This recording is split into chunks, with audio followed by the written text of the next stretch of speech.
So, Fnaf Security Breach has been out for a while, giving the Fnaf community time to fully dissect it, and discover the actual story of this game. Recently, MatPat has come out and made a bunch of Fnaf theories on the new game as usual. However, these ones have been a bit more, controversial than his past theories. For example, Gregory is the crying child and also a robot. Freddy is actually Michael Afton. Vanessa is actually Baby. Now that last one is what I want to focus on today, because I think I found out the definitive evidence pointing towards a conclusion for this theory. The basic theory that was presented in MatPat's video focused on the fact that this game seems to be a final conclusion to the three Afton kids' storylines. Sorry, this game seems to be a conclusion to the...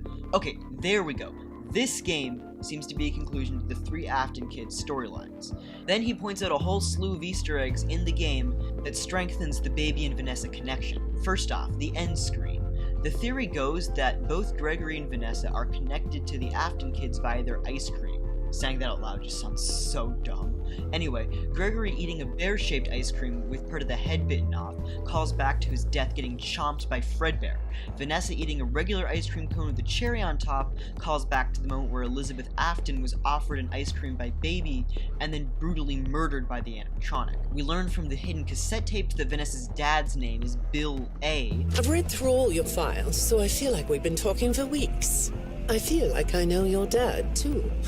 Bill, right? Your dad's name was Bill? Which could be short for William Afton. And in the giant molten Freddy monster, all of the animatronics' eyes were lit up, except for Baby's. Now we know from the FNAF 3 ending that if animatronics have lights in their eyes, they still have souls in them. And if the eyes are dark, then the souls have left. Okay, and I know MatPat also brought this up in the video, but why the hell is this Circus Baby's original mask in the Molten Freddy blob and not Scrap Baby's? Like, FNAF is a series known for its timeline consistency and attention to detail, and you couldn't even get this one thing right, Steel Wool? Just switch this mask out for this one in the next patch. It's not that hard. Okay, then of course you got the visual similarities between Vanessa and Elizabeth Afton, like the blonde hair and green eyes, and all of this of course paints a pretty strong connection between the characters of FNAF Security Breach and the two Afton kids. Now this is all well and good, but it's mostly coincidences and Easter eggs. If we're really gonna prove this theory, then we need more concrete evidence. Something that shows an intentional connection, and my friends, I think in today's video I have found exactly that, contained within the Fazbear Frights books. The Fazbear Frights books have spent the better part of 2 years setting up parallels between the game world and the book world that helps us solve the game's lore. For example, the Stitch Wraith from the endings of the books parallel Golden Freddy's story and helped us figure out that Golden Freddy actually has 2 souls trapped inside him. Pete from Step Closer parallels the family from FNAF 4 and helped us connect the Foxy mask-wearing brother from that game back to Michael Afton. The man in room 1280, which by the way is easily the most horrifying and disturbing thing that the FNAF series has ever created, parallels the events of Custom Night, and helps us figure out how William Afton initially survived the FNAF 6 fire. So is there anything in the books that connect Vanny to Baby? Well, I think there definitely is if you look close enough. Fazbear Frights Book 7, The Cliffs, ends with the resurrection of Afton, him going from a disembodied entity to finally possessing a new robotic body, the Afton Amalgamation, a 15-foot-high creature made from robot parts spanning the entire series. Now it is implied that he could have only done this with the help of Baby, or the book series stand-in for Baby, Eleanor, a long-necked robot with a very similar likeness, design, and personality to Baby, who in the books resurrected the dying spirit of Afton after the fire, who was incredibly weak before she boosted his spirit back to health and turned him into an evil threat once again. Now, where have I heard that exact story before? Oh yeah, the ending of Security Breach. It's the exact same story. Springtrap going from a spirit to a new robot body? Check. A giant metal blob made out of previous creatures from the FNAF series? Check. William Afton's spirit being weak and almost destroyed, then nursed back to health by a follower? Check. See where I'm going with this? Baby plays the exact same role in the books that Vanessa does in the games. Vanessa helped Springtrap gain a new body by freeing him from the computer virus, and Baby helped Afton by clinging to his soul and then piloting the Afton Amalgamation with William Afton himself. And I think the connection between the Afton Amalgamation story and the ending of FNAF Security Breach solidifies the Elizabeth Afton and Vanny connection even further. If you want some smaller connections that no one else has pointed out as far as I know, in the fourth closet, Baby uses a sound illusion disc to disguise herself as a human. And how Baby went from a creepy robotic girl to a grown woman isn't really explained. So what if Vanessa is actually using one of these sound illusion discs to disguise herself in the books?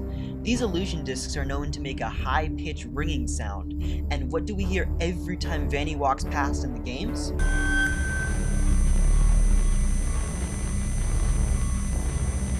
As well as these discs have always been associated with Baby in specific in the Fnaf universe. In the original sister location, she had those pins with balls on the ends, which we were told worked in a similar way to the illusion discs, as well as we already covered in the fourth closet, she used them to disguise herself as Charlie, and again in Into the Pit, where Baby/Eleanor gave a teenage girl named Sarah a necklace with what seemed to be one of those illusion discs on it to make herself look beautiful in exchange for her, well, getting murdered. One other anecdote is Vanessa and Baby are both voiced by Heather Masters. Now this could definitely be a coincidence, as actors have voiced multiple characters, like Kellen Goff voicing both Funtime Freddy and Moondrop, or PJ Haywood voicing both Michael and William Afton.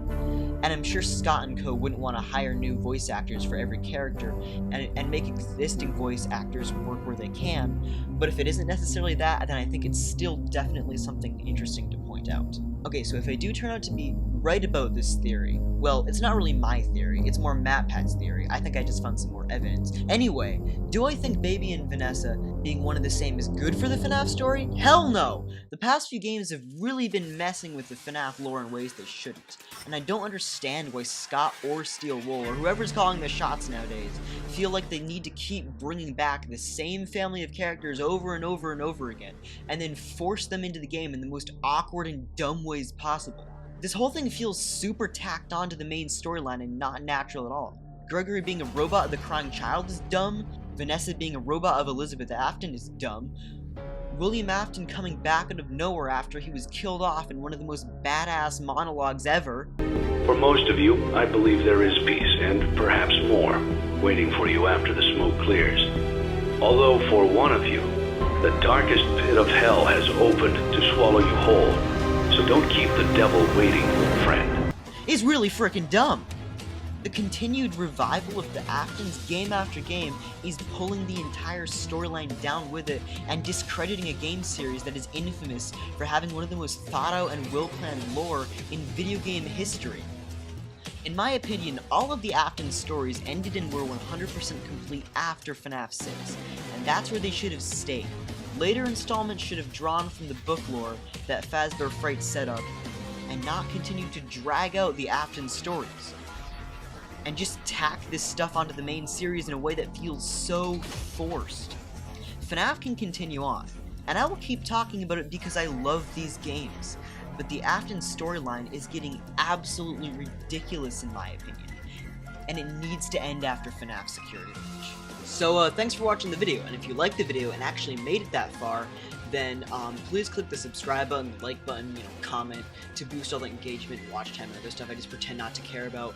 And I kind of let the whole reaching 1,000 subscribers thing go because like the channel's kind of dead. But hey, you should like follow my Twitter. Like look at my amazing tweets, guys. The whole being attracted to Toy Chica thing, it's just a meme. It's just ironic, it's kind of a joke. I'm not being serious. I swear, it's just a joke. I'm just joking. I'm just joking. It's a joke, guys. Don't worry. Anyway, goodbye.